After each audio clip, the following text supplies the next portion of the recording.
в труде Николая Яковлева под названием «Ингуши», изданном в 1925 году. На первых страницах книги в ознакомительном виде содержится информация о героической борьбе ингушского народа за свое выживание в XIX – начале XX веках. Далее будет приведен следующий фрагмент из этой книги. Часть ингушей из крупных селений у выхода из гор была насильственно выселена, и на освободившихся землях по приказу русских властей расположились 4 казачьи станицы.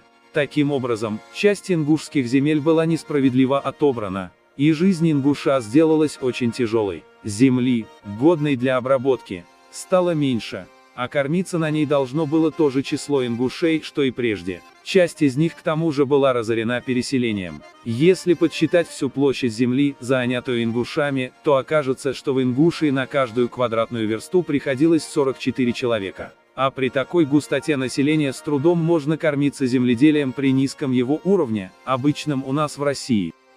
Ингушу же, кроме земли, кормиться нечем, ни кустарных, ни других промыслов он не знает, а фабрик и заводов на его родине нет. Тяжелые условия жизни отразились и на приросте ингушского населения.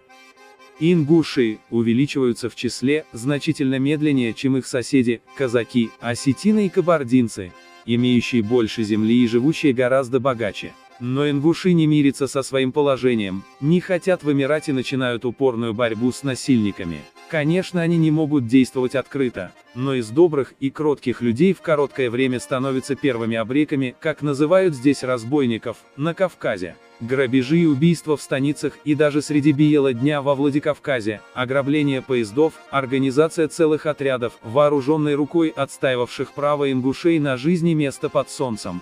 Все это слишком осязательным и неприятным образом доказывало русским властям и более привилегированным соседям, что ингуши отнюдь не думают безропотно вымирать. Особенного напряжения достигло положение после революции в 1917 году. И вот казаки решают попугать ингушей и нападают на одно из ингушских селений – Плиево.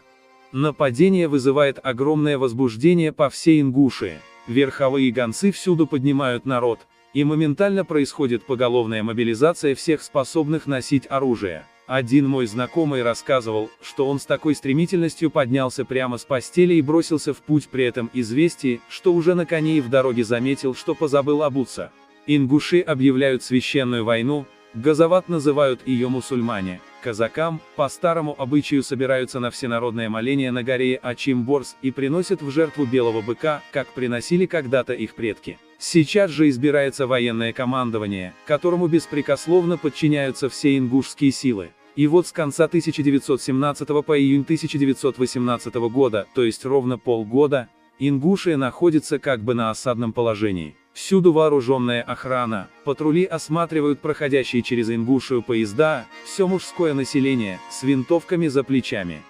Окруженные врагами, казаками и, отчасти, осетинами, уступающие им в числе ингуши спасают себя привычкой к военной организации, необычайной подвижностью и стремительностью неожиданных нападений. Так, при внезапном натиске казаков и осетин на одно из ингушских селений, Базоркино, ингуши, выставив заслон против нападающих с необычайной быстротой, обрушиваются двумя отрядами на одну из казачьих станиц, и одновременно на богатое осетинское селение, Владимирское, которое и уничтожают. После короткой передышки наступают тяжелые времена Деникина. Через Ингушию перекатываются карательные отряды. Все наиболее активные силы ингушей, вместе с отступающими отрядами красных, скрываются в горах этой естественной крепости. В стане врагов уже начинают поговаривать о поголовном истреблении ингушей, или выселении их в Сибирь, как неисправимых разбойников. Но Ингушия и не думает сдаваться.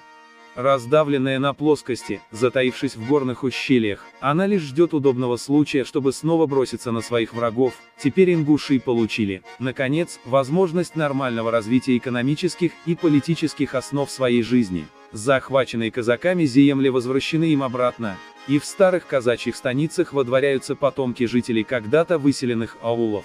Ингуши, как равноправные, сначала входят вместе с осетинами и русскими в автономную Горскую республику, а с 1924 года образуют Ингушскую автономную область, чтобы на новых началах строить свою национальную культуру. Надо им отдать справедливость, своей упорной волей к жизни в течение многих десятилетий они сами добились этого. Такая необычайная энергия, такое упорство в борьбе за поставленные цели и выдвинули ингушей на одно из первых мест в ряду превосходящих их численностью, а отчасти и уровнем культурного развития соседей.